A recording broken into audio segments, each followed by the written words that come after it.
कभी छत्तीसगढ़ की राजनीति में भाजपा की रमन सिंह की सरकार के कार्यकाल में एक शब्द खूब गूंजा था, प्रशासनिक आतंकवाद। यह शब्द किसी विपक्षी नेता ने नहीं बल्कि भाजपा के कद्दावर नेता और तत्कालीन केंद्रीय मंत्री दिलीप सिंह जुदेव ने अपनी ही पार्टी के सरकार के दौरान इस्तेमाल किया था। उनका आरोप था कि नौकरशाही इतनी प्रभावी हो गई है कि जनप्रतिनिधियों की भूमिका कमजोर पड़ रही है। वर्षों बाद वही सवाल एक बार फिर लौटता दिखाई दे रहा है। फर्क सिर्फ इतना है कि चेहरे बदल गए हैं, सरकार बदल गई है, लेकिन शिकायत का स्वर लगभग वैसा ही है। लोकतंत्र में जनता सांसद चुनती है ताकि उसकी आवाज सरकार तक पहुंचे, लेकिन अगर सांसद ही यह कहने लगे कि अफसर फोन नहीं उठाते, जवाब नहीं देते, जो करना है कर लो जैसी भाषा बोलते हैं, तो सवाल उठना लाजमी है। आखिर सरकार कौन चला रहा है, जनप्रतिनिधि या नौकरशाही?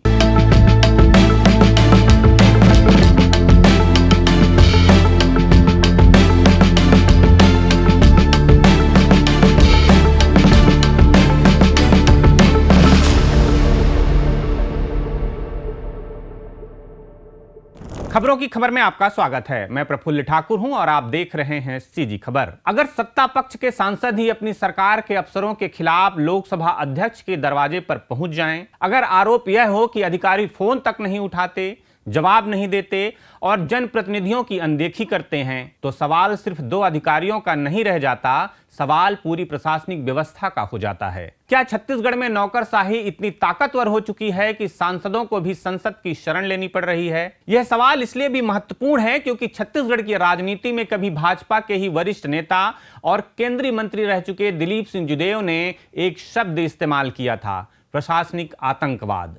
उस समय सरकार की उनकी अपनी ही पार्टी थी। वर्षों बाद दो भाजपा सांसदों की शिकायतों ने वही बहस फिर जिंदा कर दी है। इस बार मामला इसलिए अधिक महत्वपूर्ण है क्योंकि शिकायत विपक्ष की ओर से नहीं बल्कि सत्ता पक्ष के दो लोकसभा सांसदों की ओर से आई है। दुर्ग के सांसद विजय बघेल और रायपुर के सांसद बृजमोहन अग्रवाल ने अलग अलग मामलों में वरिष्ठ प्रशासनिक अधिकारियों के खिलाफ लोकसभा अध्यक्ष तक विशेषाधिकार हनन की शिकायत पहुंचाई है। दोनों मामलों का स्वर अलग हो सकता है, लेकिन दोनों के केंद्र में एक ही सवाल है, क्या नौकरशाही जनप्रतिनिधियों को जवाबदेह मान रही है? दुर्ग सांसद विजय बघेल की शिकायत दो प्रमोटी आईएएस अधिकारियों के खिलाफ है।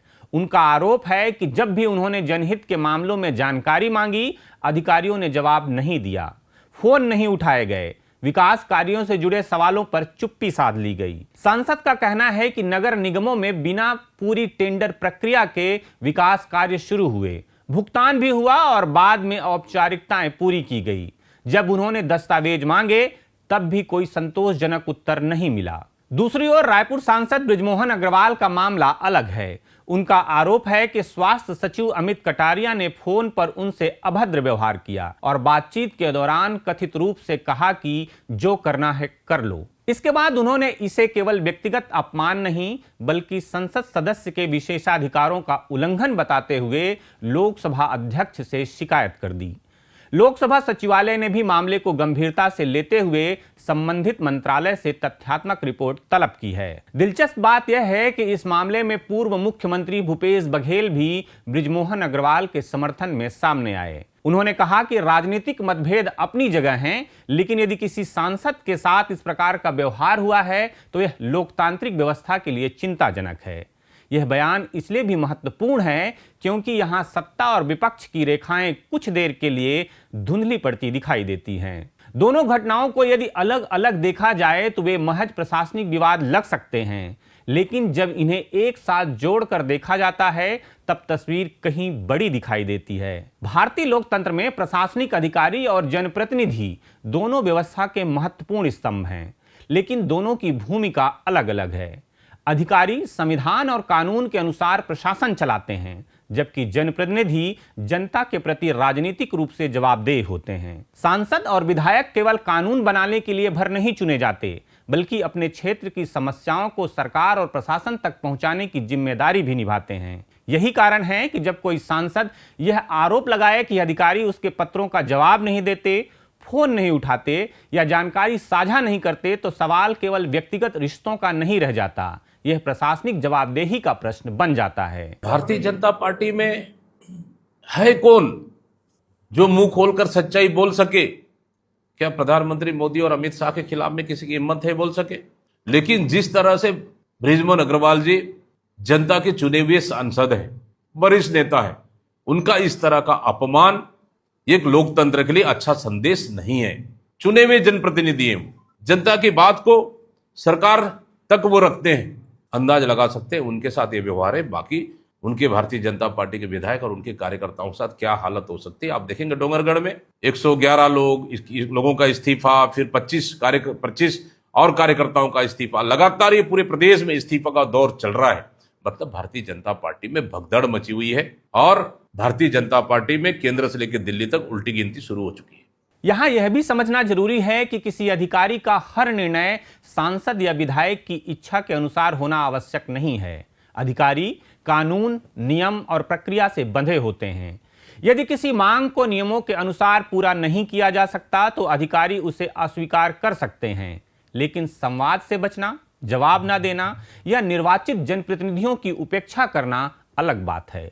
लोकतंत्र में संवाद की जगह हमेशा बनी रहनी चाहिए। जहां तक अधिकारियों की बात है तो निर्वाचित जनप्रतिनिधि का पूरा सम्मान होना चाहिए और उनकी बातों को गंभीरता से लेना चाहिए। ये प्रशासनिक अधिकारियों के लिए आवश्यक है और सभी को ये काम करना चाहिए। छत्तीसगढ़ में यह बहस नई नहीं है। अलग अलग सरकारों के दौरान समय समय पर यह आरोप लगते रहे हैं कि कुछ अधिकारी अत्यधिक प्रभावशाली हो गए हैं। कभी उन पर राजनीतिक हस्तक्षेप के आरोप लगे तो कभी राजनीतिक नेतृत्व से स्वतंत्र होकर निर्णय लेने के।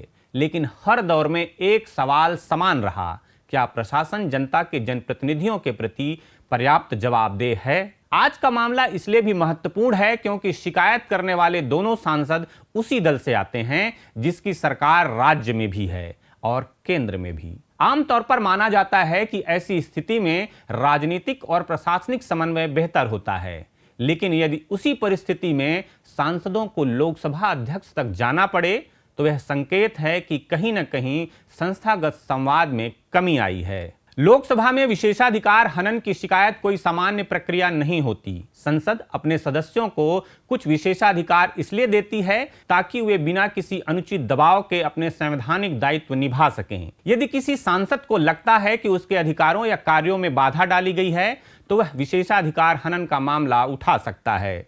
इसी तरह अधिकारियों पर लगाए गए आरोप भी अभी आरोप ही हैं। संबंधित अधिकारियों और राज्य सरकार को अपना पक्ष रखने का अवसर मिलेगा। लोकसभा सचिवालय द्वारा तथ्यात्मक रिपोर्ट मांगे जाने का अर्थ भी यही है कि निष्कर्ष पर पहुंचने से पहले सभी पक्षों को सुना जाएगा। फिर भी इन घटनाओं ने एक गंभीर बहस को जन्म दिया है। क्या हमारी प्रशासनिक व्यवस्था में ऐसा माहौल बन रहा है जहां जनप्रतिनिधि स्वयं को उपेक्षित महसूस कर रहे हैं, या फिर यह राजनीतिक अपेक्षाओं और प्रशासनिक प्रक्रियाओं के बीच बढ़ती दूरी का परिणाम है? इसका उत्तर केवल दो मामलों में नहीं छिपा है। यह पूरे प्रशासनिक ढांचे और राजनीतिक संस्कृति से जुड़ा प्रश्न है।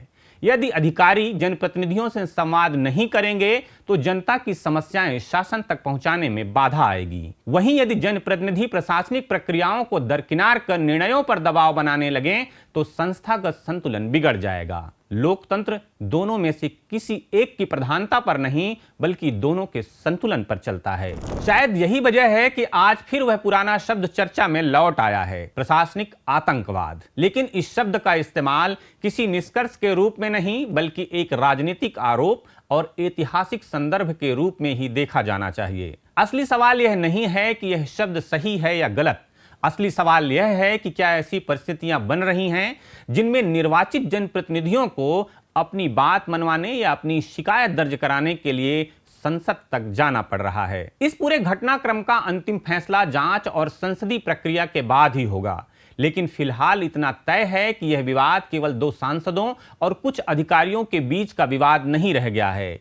इसने छत्तीसगढ़ की राजनीति के सामने एक बड़ा सवाल खड़ा कर दिया है कि क्या प्रशासन और लोकतांत्रिक प्रतिनिधित्व के बीच भरोसे की वह कड़ी कमजोर पड़ रही है जिस पर पूरी शासन व्यवस्था टिकी होती है। यही सवाल आने वाले दिनों में इस बहस का सबसे महत्वपूर्ण केंद्र बनने वाला है। आपका इस पूरे मामले को लेकर क्या सोचना है, कमेंट करके जरूर बताइएगा। अगर आपने हमारे चैनल को अभी तक सब्सक्राइब नहीं किया है तो कर लीजिए। खबरों को लाइक और शेयर भी कीजिएगा। खबरों की खबर में फिर किसी खबर पर होगी बात। नमस्कार।